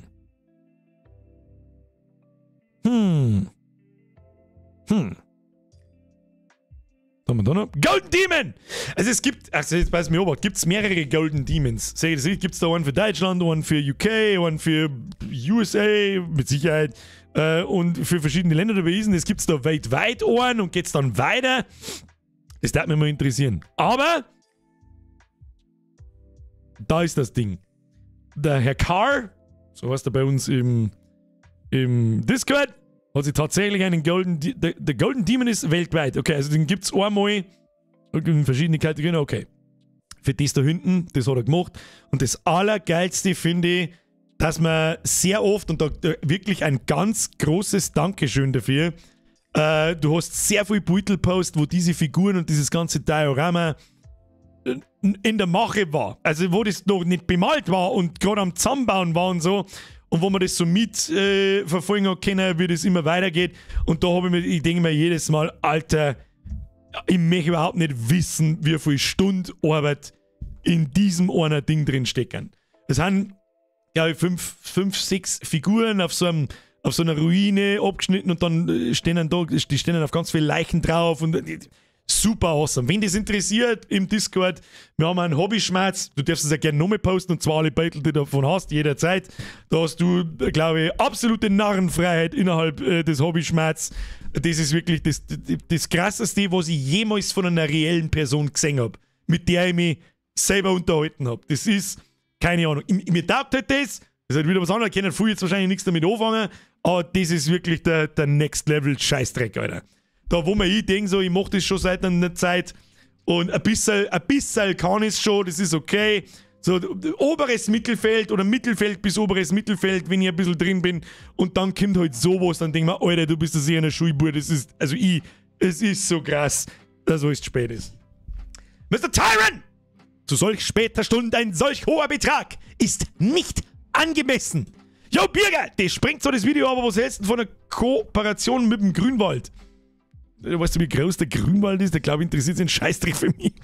By the way, Summer Breeze war saugeil, war mit meiner Mutter am Tegelberg, am Wandern, Erlebnis, so wieder nur.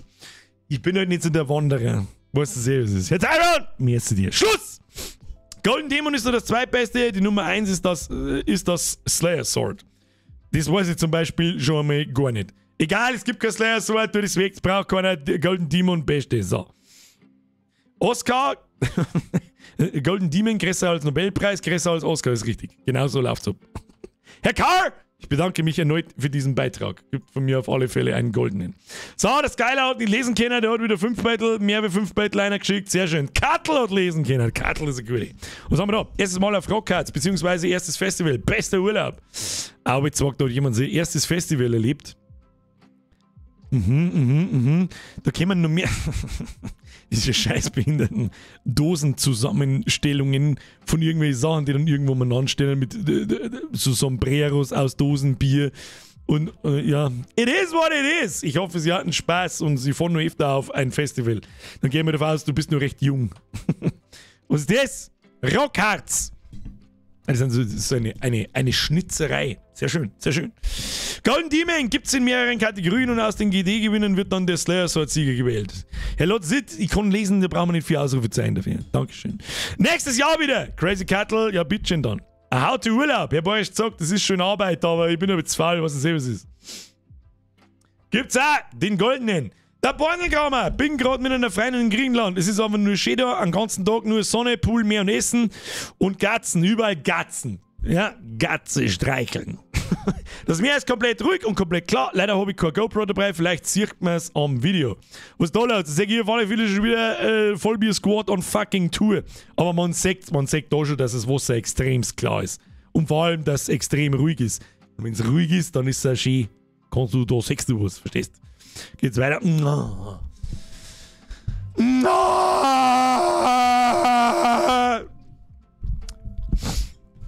Ich möchte gerne meinen Kopf da einstecken. Wie läuft das?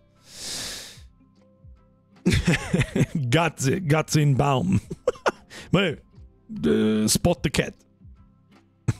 Essensfotos um kurz vor 10 ist immer das Beste, ist richtig. Was haben wir noch? Gatze. Überall Gatzen. Ja, ihr müsst die Katzen noch sauber durchfahren, da haben jetzt dann keine Touris mehr da und dann werden sie wieder so dünn über den Winter.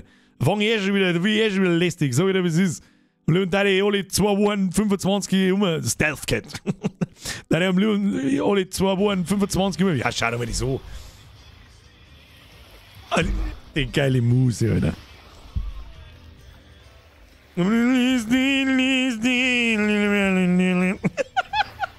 Ja, das ist bei uns auch wirklich. Oh, das Meer ist schon krass ruhig. Wo war's da? Tut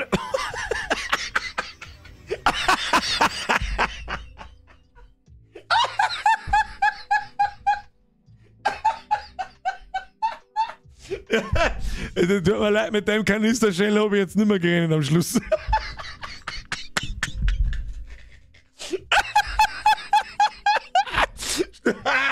Stark, Beste! It was a trap! It was a trap! Das müssen wir nochmal experiencen, damit man weiß, wer nicht aufpasst hat.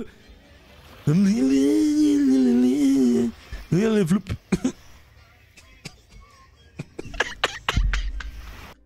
Was hast du? Da hast die Kamera gerade umgeschaut, gell? Und hast du gedacht so. Dann hast du kurz so geschaut, wie wie jeder Mo 40 plus auf die Singlebörsen so. Hopp. Sechst du richtig das Modem-Ding radeln. Grinsen schnell und drück auf den Ausknopf. Stark. Wichtigste Frage aber. Mit einer Freundin oder mit deiner Freundin? Und falls dir was zum Essen gekauft hast und einmal einen Abend gezahlt hast, haben wir dann eine Würsteln dürfen oder nicht? Das sind die wichtigen Fragen. Scheiße mir auf die Kalamari jetzt. Hast du die alte zusammengehauen? Das ist die wichtige Frage. So! Oh. Hey, Achtung, goldener Griechenland sowieso automatisch. Wir sind immer mit den Hunden beim Campen. Slowenien, Südtirol, Österreich, Spreewald. Ewald vom Spreewald. Ich sag Hund in der quasi Isar drin, so schaut das bei uns aus. I like. Der Bondelkammer schreibt mit einer Freundin. Nix. Die eine Freundin gibt's nicht. Trust me. I know shit. Das gibt's nicht. Ein Mann, eine Frau können nicht normal befreundet sein. Die Frau? Ja. Der Mann früher oder später nicht. Trust me. So! Wie heißt der? Ich darf ne Gint. Die Abkürzung für Günther ist. Weiter geht's! Oh! Ja, das erinnert mich stark. Ich hab leichte Emma und Knedel-Vibes. Schaut zwar überhaupt nicht so aus, aber großer, stabiler Hund. Kleiner, nerviger. Kriegst du Hirnbalzelhund. Sehr schön. Das ist doch AI-generated. Das ist doch AI-generated! Da wird hochgelungen. Das ist doch eine Lüge, das Ding. Aber da hinten lernen da nicht dran, das gehört nicht so. Gino und Sierra oder Sierra? Sierra. Hofsen, mehr ist nicht. Groß ist der Gino, nehme ich mal an. Oder hat der Gackerl? Ja, er hat Gackerl. Und die Kleine ist sie, versteh schon. RTX on, ja. Was haben wir noch? Wir müssen ein bisschen schneller mal. Da ist nochmal die Sierra. Ja, ich meine, ich krieg das einmal. Oh, die schaut aus wie gezeichnet, Alter. Das schaut aus wie gezeichnet, Alter. Stabil. Stabil. Gibt's von mir 4. Das Fußball-Dimpfen wieder. Ihr sollt keine Bengalas mit ins Stadion nehmen. Die sind keine Bengalas, die sind irgendwelche Rauchstabel. Das sind indische Minzreicherstabel. Ja, war ja auch mal dabei bei sowas, aber nur ganz kurz und es ist schon ganz lang her. Schauen wir weiter. Natürlich ist es irgendwo geil. Ja, die Frage ist halt, weißt du sie? Gut, warum wir jetzt das Fußballbeutel aus der Presse anschauen, weiß ich nicht. Aber gut, hey Simon! Wenn du der Fußballdimpfe bist, ich muss sagen, irgendjemand muss denen ja auch Geld bringen. Die verdienen nicht zwingen. Das ist ein Wahnsinn. Da hast du! Fucking finally! Jetzt schauen wir uns erst ein Schildkrötel. Das zweite Schildkrötel schon wieder heute. Wieso senken nicht mehr alle fucking Schildkröten und ich nicht? Wo waren? Moment, müssen wir erst mal lesen. Na, Horsti, wo bist du? Der hat nichts geschrieben. Horsti, bist du da? Horsti, bist du da? Wo bist du auch Malediven, oder? Weiß ich nicht, die Schildkröten schauen schon verdächtig ganz genauso aus wie die anderen von vorher. Dann machen wir weiter. Ja, das ist schon irgend sowas. Das sind die typischen Hütten für die Malediven, ne? Kann schon sein. Horsti, da ist der Horsti im Chat! Wo bist du denn da gewesen? Malediven oder Tahiti? Wo ist denn Tahiti, Alter? Sind die auf der anderen Seite? Tahiti ist doch woanders. Aber schaut, das ist für mich fast das Gleiche. Optisch das Gleiche. So. Endlich, unter Wasser.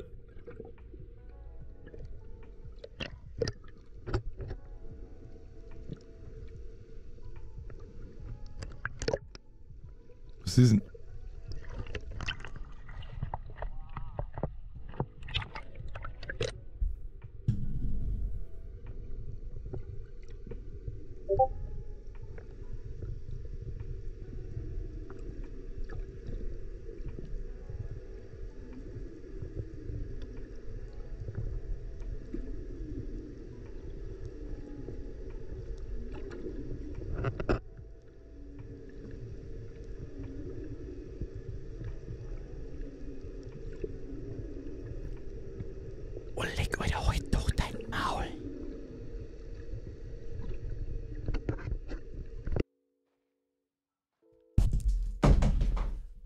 Ich muss einen Urlaub buchen, bis dann.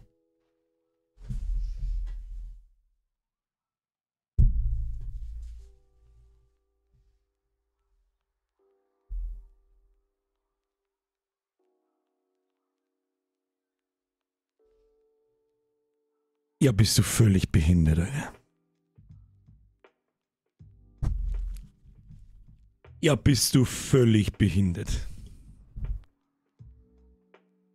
Ich hab zuerst gemeint, da kommt eine Robbe auf die zu. Was? Da so. Nein, da. Ja, im Stammbild sieht man es, da so.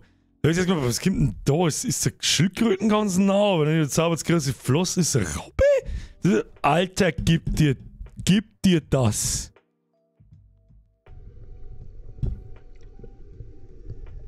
Ja, ich flipp komplett aus.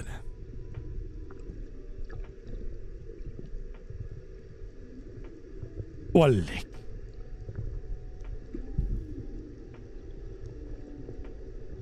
Wir hätten nur eins mit der Mama. Ja, wo ist das?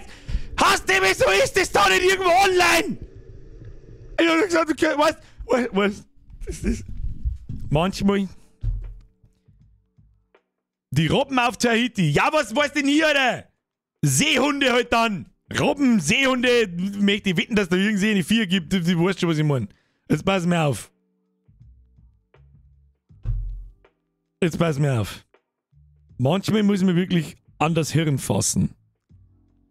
Andere Leute, die 8-mal einen Baum von 4 Perspektiven fotografieren, die kriegen es nicht auf 3 bis 15 und scheißen nicht dann 8 Bettliner und mehrere. Aber der eine, dessen Video jetzt dann mit dem absoluten, das ist einfach eine fucking Mate, das ist der beste Post bis jetzt. Und ich habe schwere Zweifel daran, dass diesen Post noch irgendjemand toppt. Außer mit nur einem größeren Buckelwal. Ist der Buckelwal, bevor jetzt irgendein Scheiß labert. Glaube ich schon. Holy shit, Alter. Also, heuer ist ja das eine, aber das ist ja bloß das Baby. Wo ist denn der Große? Wo ist der Große? Heilige Scheiße, Alter. Hast du? Ja, ich hab leider keine andere Rolle nicht, aber wenn das nicht das ist Mimikini, passt quasi nicht. Aber da darfst du reinhocken, so wie du es ist, den kriegst du dabei. Und ein MRC, der ist schon eine ganze Zeit lang. Mr. MRC, es war mir im Fest, ich weiß gar nicht, ob er da ist oder ob er noch sein Kich zusammenmanket, ich weiß es nicht. Das war das beste Video des Abends. Ist open, das andere Video. Der Dampfler.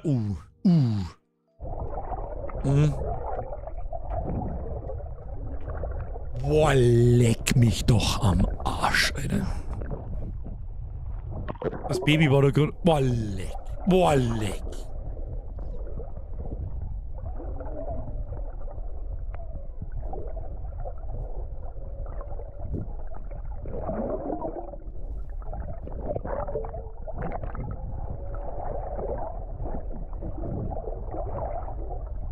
Boah, leck. Du hörst es sogar.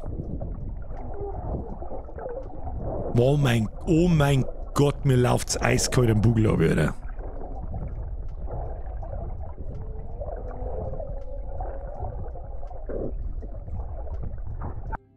Boah, leck.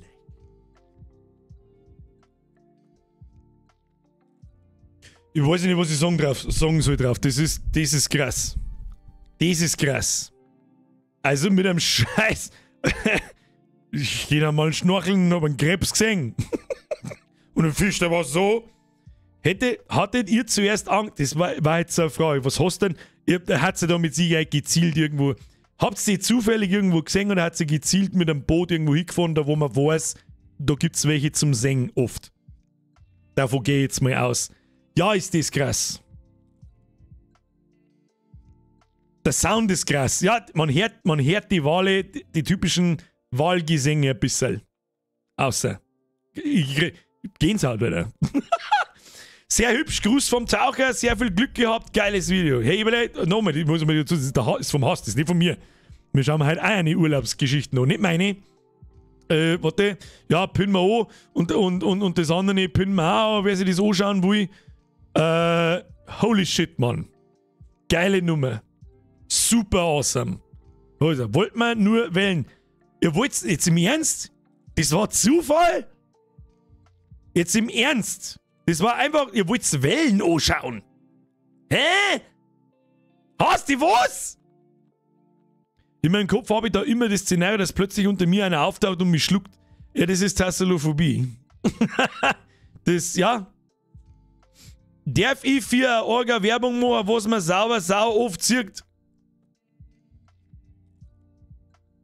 Das weiß ich nicht, Wenn es ums Tierwohl geht, ja.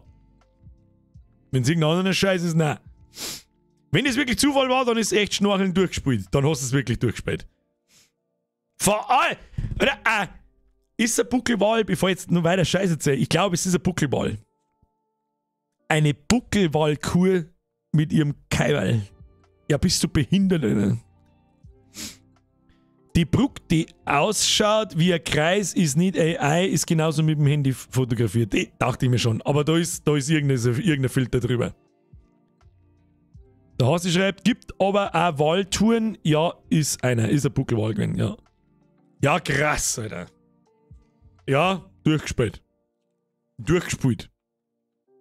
See Everything Trophäe freigeschaltet, richtig. So, da kriegst du eine neue Aufgabe von mir. Beim nächsten Mal hätte ich gerne einen Riesenkalmar. Ab 500-600 Meter weiter.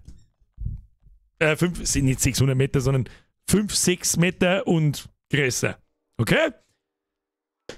Alter, ich weiß nicht, was ich sagen soll. Ja, ohne Witze, da bin ich jetzt da geguckt, mir ist Gänsehaut auf beide Arme gelaufen und das ist echt selten.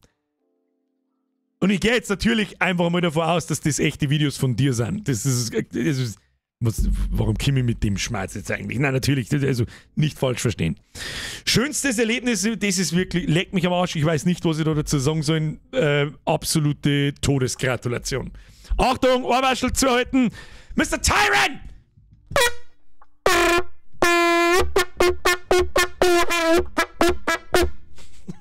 Welcome to the Squad, merci dir. Neues Mitglied muss angetrötet werden, hilft nicht. Welcome to the Squad, ab in den Chat, habe ich dir, Mr. Tyron. Zurück! Hast du, ganz ehrlich, GZ. Falls du nicht fett sagst, GZ, du hast einfach nur gratuliere. Das ist der schönste Abschluss seit lang. Leck mich am Arsch, Alter.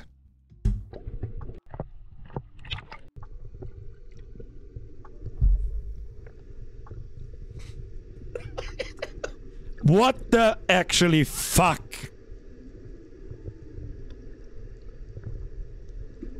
Ja, wie es mir übrigens gedacht habe, wir haben ja nicht recht weit gekommen. Wir haben ja nicht. Ja, dann müssen wir das nochmal machen. Dann müssen wir das wohl nochmal machen.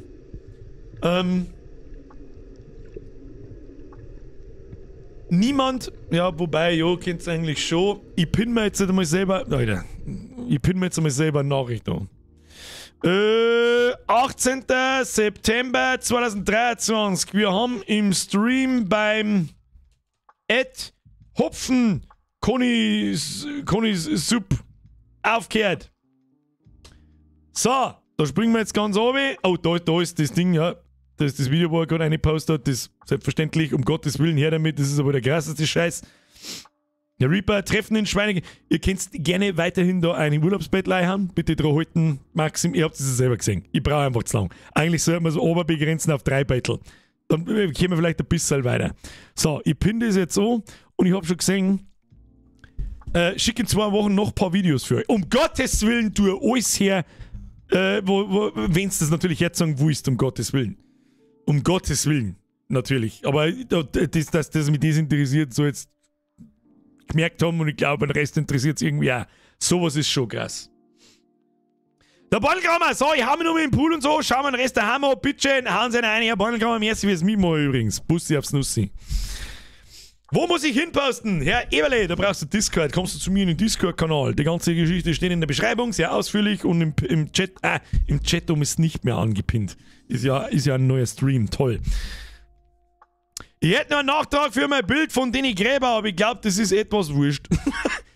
Ich muss ganz ehrlich sagen, ich weiß halt nicht, mit was jetzt jemand um die Ecken kommen müsste, mit was für ein Battle, dass ich sage so, ja, das schauen wir uns jetzt noch an. Hat irgendjemand ein Battle von einem Riesenkraken? Ich glaube nicht. Ja, Ich glaube nicht. Es ist halt schon wieder so krass, dass es schon wieder 9:15 ist. Mann, wir haben doch gerade erst angefangen und gerade was, meine Güte, das ist ja passiert. Ich rede halt so viel. Ich rede was, ich kann auch nichts machen. Wie lange hat's jetzt dabei? Ich rede jetzt, aber dann müssen wir beim nächsten Mal müssen wir da weitermachen. Ich habe mir extra einer geschrieben, 18. September 2023. Wir haben im Stream beim Hopfenkonnoisseur aufgehört. Pass auf, kann man den nicht irgendwie markieren oder so? Kann ich, warte mal. Auf, oh, lecker, da haben wir auch so, ihr habt auch so viel. Ich hab mir gedacht, was bei den Gaming-Desktops, bei Mimi, da kann ja jeder reinrotzen noch und nöcher bei den Urlaubssachen, wird es denen nicht so viel sein, weil sicher vielleicht einige nicht wollen, dass man das überhaupt sagt und so. Und ihr habt den Channel zugeschissen mit Zeit und gute Sachen vor allem, also nicht falsch verstehen. Nicht mit zugeschissen, nicht falsch, das sind wirklich gute Beutel durch und durch eigentlich. Da ist nirgendwo was dabei, wo ich sage, nech. Also keine Ahnung, voll geil. Voll geil. Haben wir doch ziemlich viel geschafft, merke ich gerade. Voll geil. Der Skyler, da tut mir ein bisschen leid, dass ich die übersprungen habe. Da kriegst du nachträglich nur einen goldenen. Ihr könnt da gerne selber reinschauen. Was weiß ich, und wenn euch untereinander was interessiert, hey, wo ist das, dann schreibt es euch, keine Ahnung.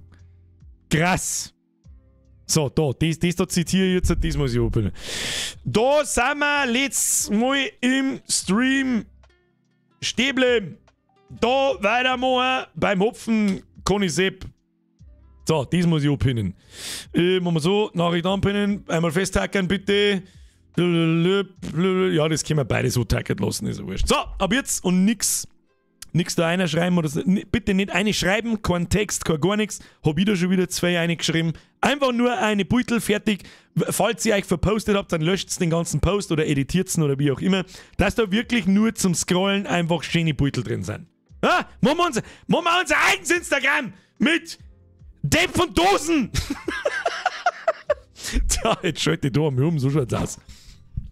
Das war ja. Also einfach 3 Beutel einhauen. Nein, es gibt ganz einfach, es ist ein Urlaubsreview. Bitte die Highlights aus eurem am besten letzten Urlaub oder aus irgendeinem Urlaub, ist ja eigentlich wurscht. Wir gehen sowieso irgendwann einmal alles durch. Und kurz dazu schreiben, was da war, weil du sagst selber noch orientierungsloser. Und das klang da schon. Kein Roman dazu schreiben, bitte. Einfach eine Zeile fertig. Maximal am liebsten warten wir 1 bis 3 Fotos. Ich sag das jetzt auch, wie es ist, weil sonst ist es einfach zu viel. Das werde ich eventuell noch anpassen. Das hat jetzt ja jeder gehört. Ja. Mit Merde! Allah. Bubis! 3 Beutel warten wir am liebsten, damit wir ein bisschen schneller vorankommen. Und ja. Das ist diese Review-Nummern, die wir da ab und zu mit die Hand schon immer ganz witzig, gell? Sagst du, was es ist? Das ist schon immer ganz witzig. So. Das da haben wir auch noch nie gemacht. Aber das Community zeigt das eigentlich schon immer. Macht Spaß. So hat man am Mittwoch mit Lies of Pi oder Lies of Pi. Da spreng ich halt schon recht. Ja, mal Community die mal lassen. Ja, sicher. Muss ich bleppen oder was? Bei 630 Zuschauern nur 270 Likes. Schreibt der Mehrweg auf. Da hat er recht. Ist schwach. Wenn es euch gefallen hat, leave a like. Grüße an den Nachschau-Squad übrigens auch noch. Ja, wenn wir das wieder erklären, dass da jetzt 2 Streams draus geworden sind, das weiß keine Sau. Was da halt los war, weiß ich auch nicht. Ich muss jetzt einmal schauen, ob sie mal, was weiß ich, was da los war, aber in die Fritzbox bin ich gerade nicht reingekommen in der kurzen Zeit zum Diagnostiks nachschauen, warum. Aber das ist in letzter Zeit öfter, dass einfach einmal das Internet kurz weg. Und dann connectet es wieder, warum auch immer. Aber das war noch nie zwischen 8 und 11, wenn wir streamen. Das ist Nachmittag einmal im Monat. Aber mir fällt es nicht, es war komisch halt. Ich hoffe, Sie hatten Spaß. Vielen, vielen, vielen und ganz, ganz, ganz großen Dank wie immer an diese Community, die eben kein Bullshit-Post fürs Mitmachen. Wenn ich mir über gewisse Dinge lustig mache, dann hoffe ich... Schluss! Stefan, was da? Nächstes Urlaubsreview, Freitag 14. Du gibst so lange nicht auf, bis ich irgendwann am Freitag um 2 einen Stream einschalte. Ich hab's schon gemerkt. Ja, aber also ein bisschen, hernach hast dann alles erreicht und dann gehst. Das war schade, weil du bist wie sprichwörtlich seit fucking Tag 1 da fast. fast seit Tag 1. Aber sprichwörtlich fast und ansonsten seit Tag 1. Merci dir. Vielen Dank fürs Mitmachen, wollte ich eigentlich sagen. Und für die Beiträge, da haben ein paar sehr gute Sachen dabei gewesen. Und der verdammte Buckelwal und sein Baby made my fucking day, Alter. Hast du nochmal danke fürs Teilen davon. Unfassbar geil. Unfassbar geil.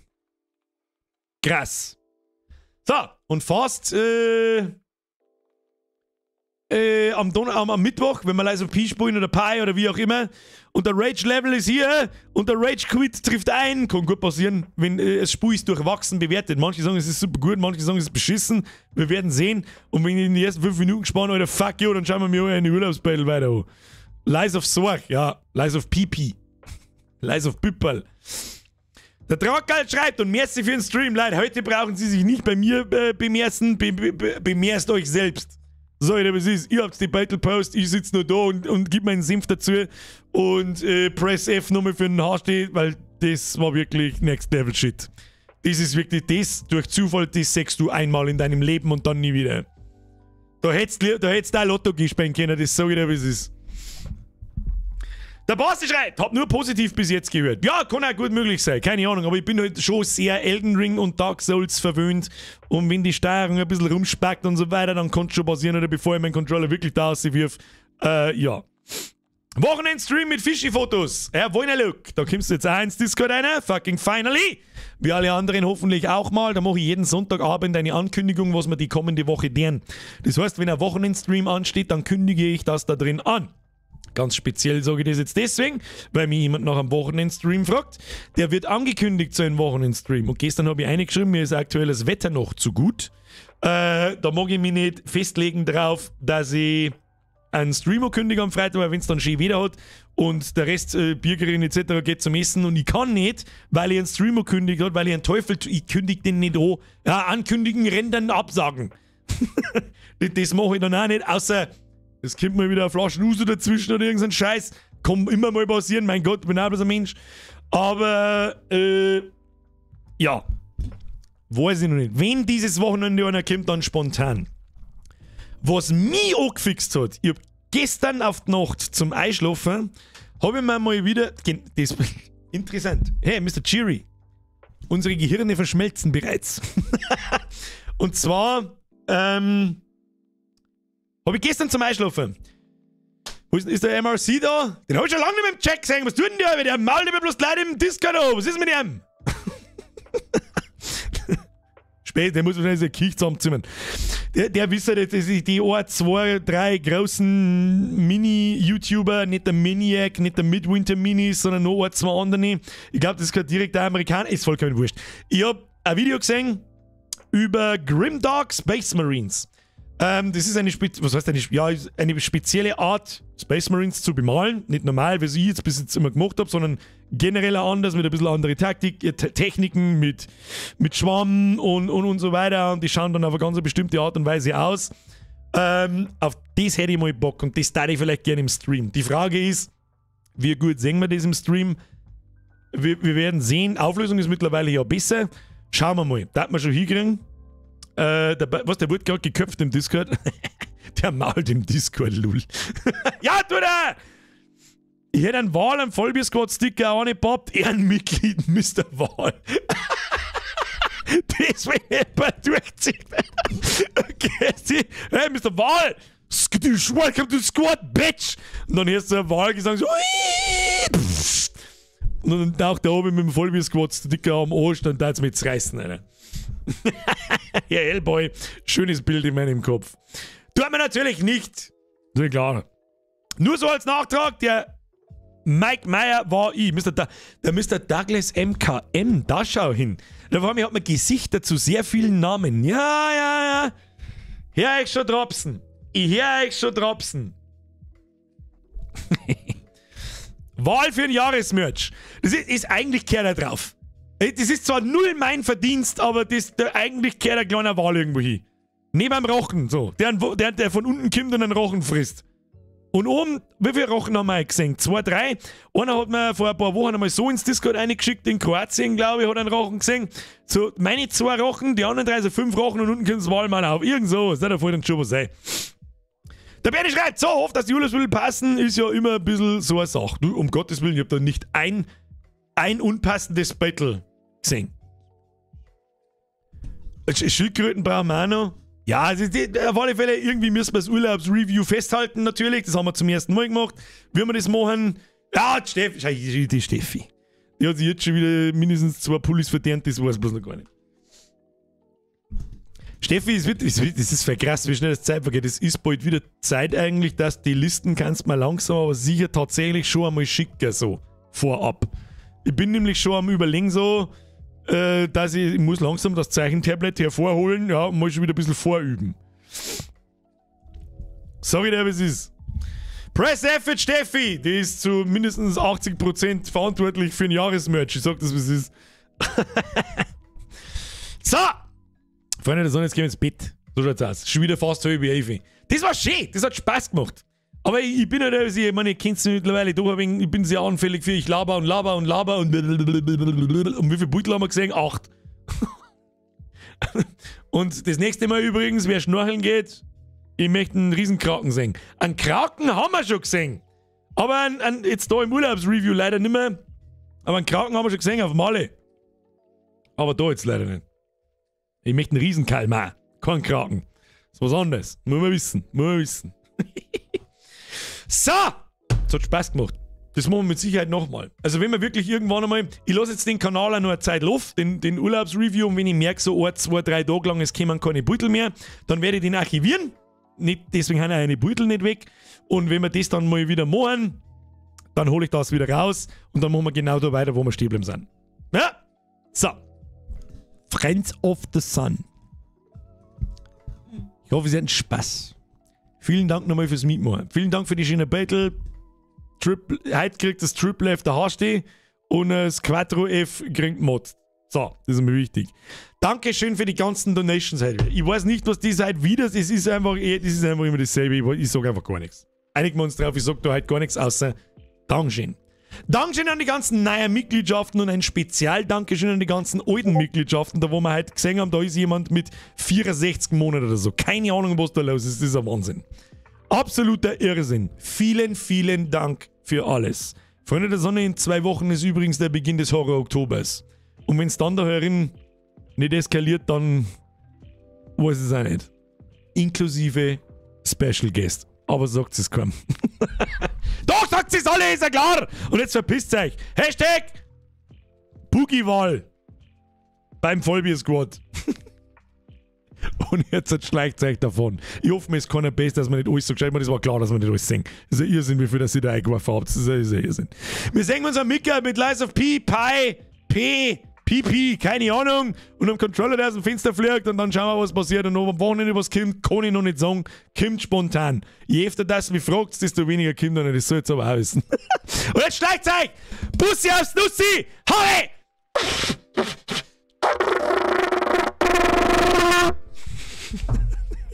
So, in meinem neuen OBS-Umstellung muss ich aber so ein bisschen rumgruschen, bis ich den Stream beenden kann. Und ja, dann haben wir da Stream beenden. Ja, ja, schon. Möchten Sie den Stream wirklich beenden? Ich muss 5 Knöpfe drücken, bis der Stream ausgeht. Ja, und dann kackt das Internet ab. Ja,